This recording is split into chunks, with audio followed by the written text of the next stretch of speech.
Hello friends, हमारे YouTube channel पर आप सभी का स्वागत है। हमने आधुनिक भारत शुरू किया हुआ था और आज हम इसमें भारत का जो स्वतंत्रता संघर्ष था आज हम उसके बारे में पढ़ेंगे। देखिए दोस्तों, देश को आज़ादी दिलाने के लिए क्या क्या आंदोलन हुए, किसका कितना सहयोग था, आज हम उन सभी के बारे में पढ़ेंगे इसमें। तो चलिए क्लास स्टार्ट करते हैं। सबसे पहले देखो भारत का स्वतंत्रता संघर्ष, इसमें क्या है, हमने देखा था कि भारतीय राष्ट्रीय कांग्रेस है जो इसकी स्थापना हुई थी और वह स्थापना कब हुई थी, 28 दिसंबर 1885 को। ठीक है, तो 28 दिसंबर 1885 को है जो भारत के राष्ट्रीय कांग्रेस की स्थापना हुई थी। और ये देखो यहाँ पे 1885 में कांग्रेस की स्थापना हुई थी और किसने की थी, देखो A.O. ह्यूम ने। ठीक है, तो किसने की थी, A.O. ह्यूम ने। और इसका जो पहला अध्यक्ष था वो कौन था, व्योमेश चंद्र बनर्जी। तो इम्पोर्टेंट है, पहला अध्यक्ष कौन था, व्योमेश चंद्र बनर्जी। ठीक है, और उस टाइम पे 72 प्रतिनिधि थे। ठीक है, पार्टिसिपेंट मतलब कि 72 थे। और पहला अधिवेशन था जो इसका कहाँ पे हुआ था, ये बम्बई में हुआ था। ठीक है, क्योंकि जो राष्ट्रीय कांग्रेस इसकी स्थापना ही बम्बई में हुई थी और पहला अधिवेशन भी इसका कहाँ हुआ था, बम्बई में। चलिए आगे देखते हैं अब हम। 1892 ईस्वी में ब्रिटिश हाउस ऑफ कॉमन्स का चुनाव जीतने वाले पहले भारतीय कौन थे, दादा भाई नौरोजी। ठीक है, तो ब्रिटिश हाउस ऑफ कॉमन्स था जो एक अकेले ही भारतीय थे उस टाइम पे, ये जिन्होंने ये जीता था, तो कौन थे वो, दादा भाई नौरोजी। अच्छा, जो अब दादा भाई नौरोजी हैं इनको और किस नाम से जाना जाता है, भारत का पितामह। भारत का पितामह, बहुत बड़ी एज के थे ना, भारत का पितामह इनको माना जाता है। और दूसरा नाम था जो इनका क्या था, grand old man of India. ठीक है, ग्रैंड, इधर लिख देती हूँ मैं, grand old man of India, इस नाम से भी इसे जाना जाता था। ठीक है, तो grand old man of India और भारत का पितामह, ठीक है, दादा भाई नौरोजी। उसके बाद दादा भाई नौरोजी थे जो उन्होंने एक बुक लिखी थी जिसका नाम था poverty and un British rule in India. ठीक है, तो ये है पावर्टी, पावर्टी यानी गरीबी, poverty and un British rule in India. ठीक है, तो ये poverty and un British rule in India, ये पुस्तक भी किसने लिखी थी, दादा भाई नौरोजी ने। चलिए आगे देखते हैं अब हम।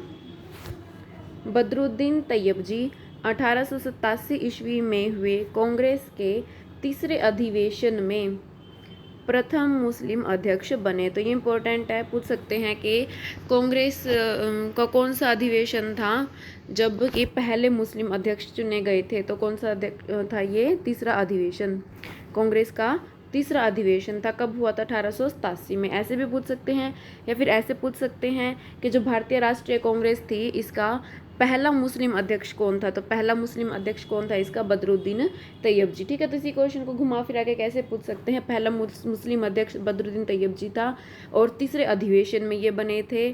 ठीक है, और तीसरा अधिवेशन है जो, अच्छा कहाँ हुआ था, ये भी इम्पोर्टेंट है, तीसरा अधिवेशन कहाँ हुआ था, ये तमिलनाडु मद्रास में हुआ था। तमिलनाडु मद्रास में तीसरा अधिवेशन हुआ था। ऐसे पूछ सकते हैं ना कि भाई जो भारतीय राष्ट्रीय कांग्रेस है उसके पहले जो मुस्लिम अध्यक्ष चुने गए थे तो उस समय अधिवेशन कहाँ पर हुआ था, तो कहाँ हुआ था, तमिलनाडु मद्रास में। एक तो ये इम्पोर्टेंट होता है इसमें कि कौन सा अधिवेशन था, और एक ये इम्पोर्टेंट होता है कि इसमें वो अधिवेशन कहाँ पर हुआ था।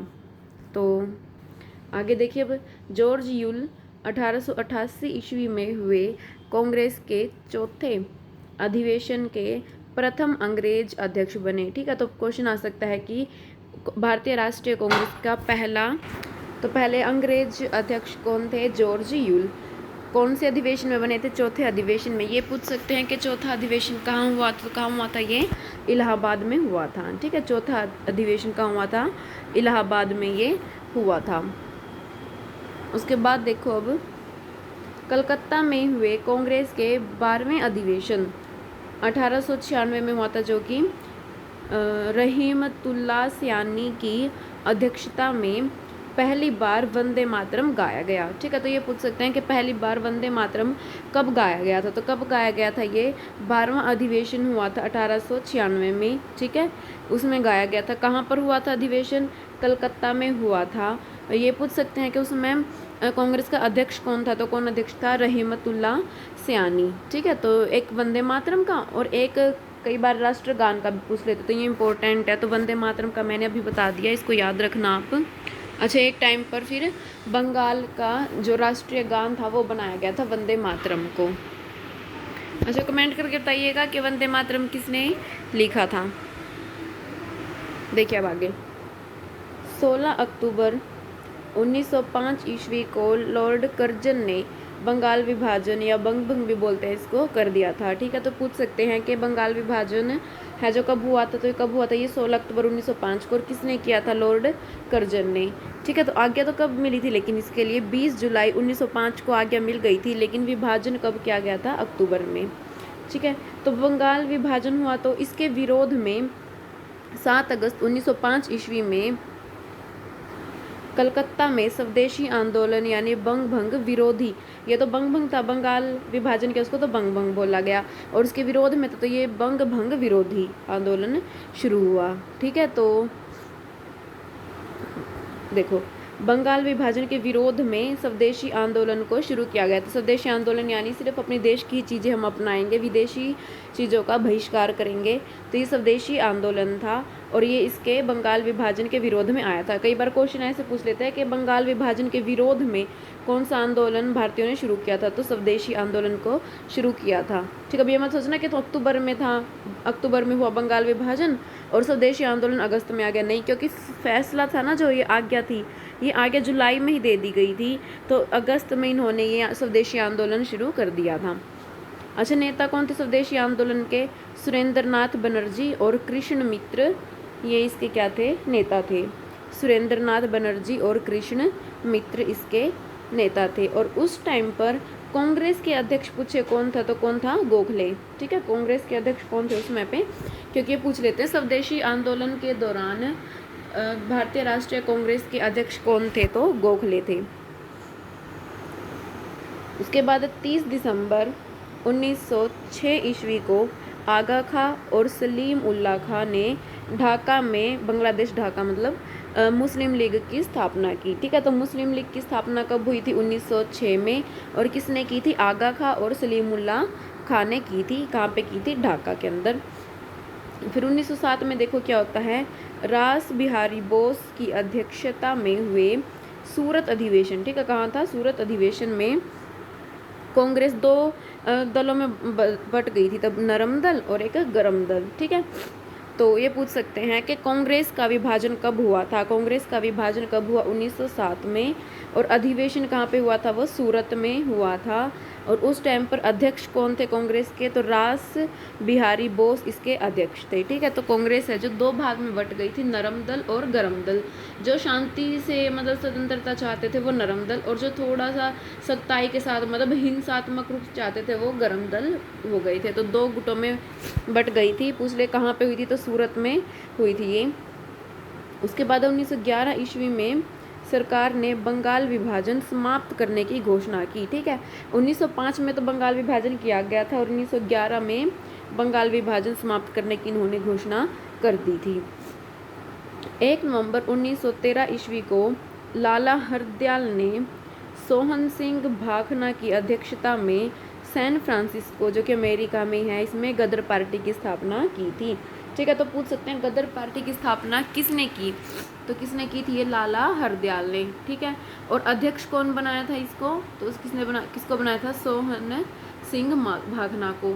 ठीक है, तो गदर पार्टी का अध्यक्ष किसको बनाया था, सोहन सिंह भाखना को। और कहाँ पे हुई थी इसकी स्थापना, सैन फ्रांसिस्को, अमेरिका में। उसके बाद दिसंबर 1916 ईस्वी में हुए लखनऊ पैक्ट, लखनऊ समझौता भी जिसको बोला जाता है, इसमें कांग्रेस और मुस्लिम लीग में एकता हो गई। ठीक है, तो पहले तो कांग्रेस भी दो गुटों में बट गई थी, तो वो भी एक हो गई, और मुस्लिम लीग जो अलग हुए थे कांग्रेस से निकल के, मुस्लिम लीग अलग हो गए थे, तो मुस्लिम लीग दोबारा से कांग्रेस में मिल गई थी। ठीक है, तो ये सब कब हुआ था, 1916 में हुआ था, और लखनऊ समझौता में हुआ था ये। जन गण मन पहली बार कलकत्ता में हुए 27वें अधिवेशन 1911 में गाया गया। ठीक, अभी हमने पीछे किया था वंदे मातरम के बारे में। अब है ये जन गण मन, इसको पहली बार कब गाया गया था? 27वां अधिवेशन 1911 में हुआ था, जो कि कहाँ हुआ था? कलकत्ता में, वहाँ पर इसको गाया गया था। ऐसे ही वंदे मातरम भी कलकत्ता में गाया गया था, लेकिन वो 12वें अधिवेशन में गाया था। ठीक है, अब देखिए कांग्रेस के 33वें अधिवेशन जो कि 1917 में हुआ था, इसमें एनी बेसेंट प्रथम महिला अध्यक्ष बनी। तो कांग्रेस की पहली महिला अध्यक्ष पूछ सकते हैं कौन थी? एनी बेसेंट थी, जो कि 33वां अधिवेशन हुआ था 1917 में, तब बनी थी। उसके बाद देखो बाल गंगाधर तिलक ने मार्च 1916 ईस्वी में पूना में तथा एनी बेसेंट ने सितंबर 1916 में मद्रास में होम रूल लीग की स्थापना की थी। तो पूछ सकते हैं होम रूल लीग की स्थापना किसने की? तो एक तो बंगाल गंगाधर तिलक ने की थी पुणे में, और एनी बेसेंट ने की थी मद्रास में। अच्छा, इसके बाद देखो अब जो हमने अभी पढ़ा कि स्वदेशी आंदोलन हुआ था हमारा, स्वदेशी आंदोलन के दौरान क्या था? जो रविंद्रनाथ टैगोर जी थे, इन्होंने अमार सोनार बंगला, रविंद्रनाथ टैगोर ने अमार सोनार बंगला जो गीत है ये लिखा था। ठीक है, और 1971 ईस्वी में क्या था? फिर बांग्लादेश था, जो उन्होंने बांग्लादेश में इसे राष्ट्रगीत के रूप में अपना लिया था।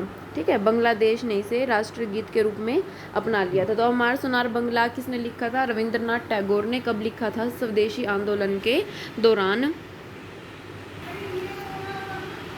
अच्छा, फिर जो अभी हमने पढ़ा था ना इसके बारे में, बाल गंगाधर तिलक के बारे में, जिसने होम रूल लीग की स्थापना की थी, तो बाल गंगाधर तिलक ने एक पत्र निकाला था जिसका नाम था Kesari.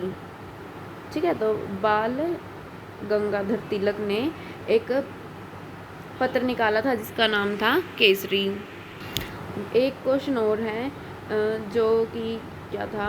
Hermit of Shimla, hermit of Shimla है जो, वो किसे कहा जाता है? तो ये किसे कहा जाता है? A.O. ह्यूम को। ठीक है, A.O. ह्यूम को जो है वो हर्मिट ऑफ शिमला कहा जाता है।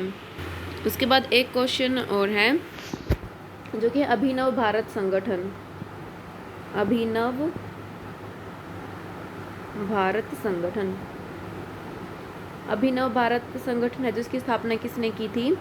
विनायक दामोदर सावरकर, दामोदर सावरकर 1904 में की थी। ठीक है, तो अभिनव भारत की स्थापना किसने की थी संगठन की? विनायक दामोदर सावरकर ने 1904 में। दोस्तों आज की क्लास में इतना ही, आगे हम कल की क्लास में कंटिन्यू करेंगे इसको।